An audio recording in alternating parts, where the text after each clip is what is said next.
Wow. Good morning, everybody. Good morning, New York. Good morning. I'm so excited being here before, and a little nervous. But let's get this going. And let me start asking all of you a question right now. How many of you have a promise or dream that you still want to fulfill? Raise your hands. Well, great. Let me share a little bit about mine. It is April 14th of this year, and I have just arrived to base camp with my second cohort of Courageous Girls. This is a nonprofit that I started as part of a promise that I made in 2005 when I went on a solo journey looking for healing from a very painful experience of child sexual abuse. As my team leaves me, I slowly walk towards my campsite. I drop my things, and in front of me, I see Mount Everest in its full glory. But I not only see Everest, I also see a promise, a dream that has taken me 11 years in the making. And the first thing that comes to my mind is, what the hell am I doing here? Am I crazy? I can't climb this thing. All of a sudden, as I see Everest, I feel fear, insecurity, uncertainty. My legs are trembling, and I have yet to place a foot on the mountain. I realized that it had been so easy for me for so many years to talk about the dream, to talk about this promise, about this crazy fantasy. But now, as I was looking at my final challenge, every single ounce in my body and soul was doubting. That very first night at base camp, I could barely sleep. The cold weather, my own feelings of insecurity, the sounds and tremblings of avalanches made me cry. I eventually cried myself to sleep. The following morning, I went for breakfast and for the first time met the rest of my expedition team. I was the only woman with another 7 men, all taller and stronger than me, some of them giving me a puzzled look, wondering how long would I last until I would potentially give up.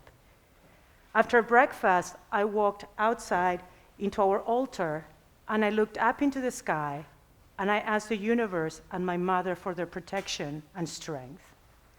And that is how I started my expedition, attempting to climb Mount Everest. Little by little, confidence started coming back to me. I started laughing a little bit more, and every night I would be grateful for being there for an extra day. Not long after, the rotations into the mountains started. On our first rotation, we left from base camp to Camp 2. Out of the 8 of us that left, only 6 of us made it. On our second rotation, I left from base camp to Camp 3. Out of the 6 of us that left, only 4 of us made it. And then we had our third and final rotation, the moment of truth. We would have had 5 days from base camp for a potential summit attempt. As we left, we got to Camp 2 without any hiccups. However, as we started going to Camp 3, we got caught up on an avalanche, we got caught up on a storm so strong that it was almost deadly. I barely made it to my tent on Camp 3, and the first thing that I did is collapse and started crying because for the first time I felt my mortality. I needed someone to hold me. I needed someone to tell me that I would be okay, but there was no one around. Who has ever felt that lonely in their lives at times? I had to actually grab my oxygen tank and held it tightly as if it was my teddy bear to give myself a little comfort. I realized then that it didn't matter how high I wanted to go, that I needed to respect the will of the mountain, that going further was out of my control, that the rest of the journey had become a total unknown. The following day, the sun came out and we moved to Camp 4. As we got there, our guides looked at the weather and they decided to give us a conditional go, to give it a shot. And that evening on May 18th, we left around 10:30 p.m. As we started climbing the final push, something known as the death zone, we encountered a humongous human traffic jam. The altitude and the weather had made people really slow. Many people turning around. Every single person in front of me, just like me, was chasing after their own dream. So who was I to question their continuation? I just simply had to relax and accept the circumstances. As we got stuck on that particular situation, the wind started picking up, and our guys started questioning our continuation. We were going to potentially having to turn around. It was then that I had to let go of my feelings about making it to the summit and accept that I was in a total unknown. But instead, I started appreciating being in the present, and I started appreciating what was opening up to me. As the night started turning into day, there was one of the most beautiful lights that you could ever see. And then as the sun started making its way up and shining against the summit of Everest, which I could still not see, I saw the most beautiful pyramid shape in the sky I have ever witnessed. I started having tears in my eyes, feeling so grateful for what was happening to me, feeling grateful of appreciating the present, trusting that it didn't matter how far we would go.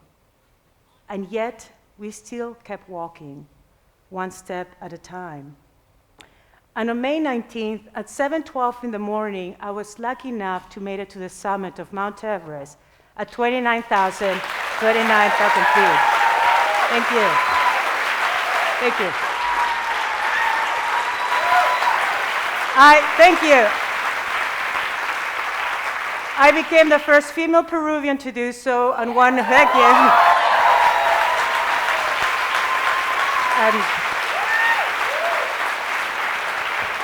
And more proudly, one of the first few lesbians to get there as well. Yeah.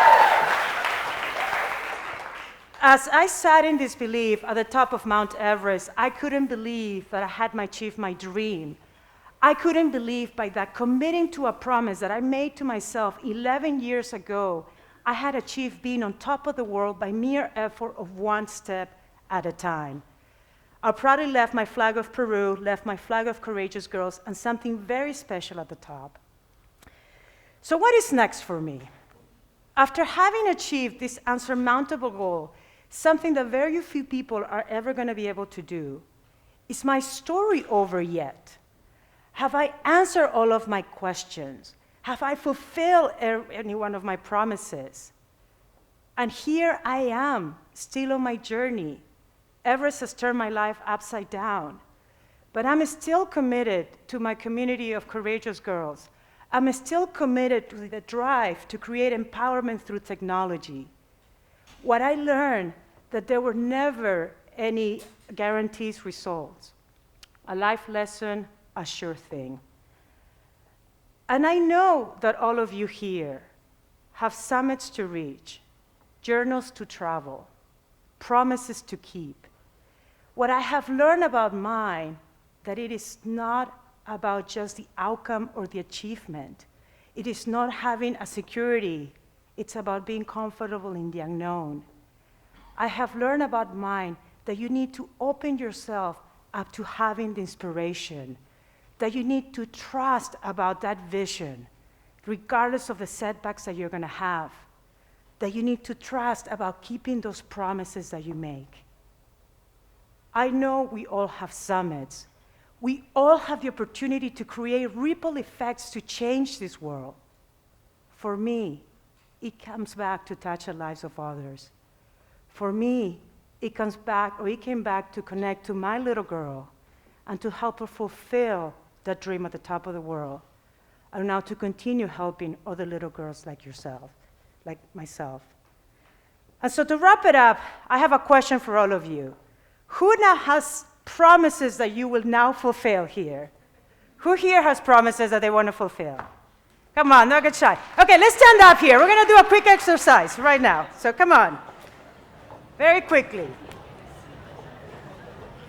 I'm going to take all of you to the top of Everest. So we're going to make something really powerful. We're going to close our eyes, please. We're going to close our eyes, and we're all at the summit of Mount Everest. And at the count of 3, I want you to tell that promise or that dream to yourself. Just whisper it out to yourself. Don't say it out loud, just to yourself. Nobody else hears you. At the count of 3. 1, 2, 3. Okay, open your eyes. And at the count of 3, we're going to send this dream into motion. And we're going to scream out loud, I will fulfill my promise. All righty. 1, 2, 3. I will fulfill my promise. Well, congratulations and welcome to the world of the unknown. You have now set this into motion. Thank you very much and enjoy the rest of the summit.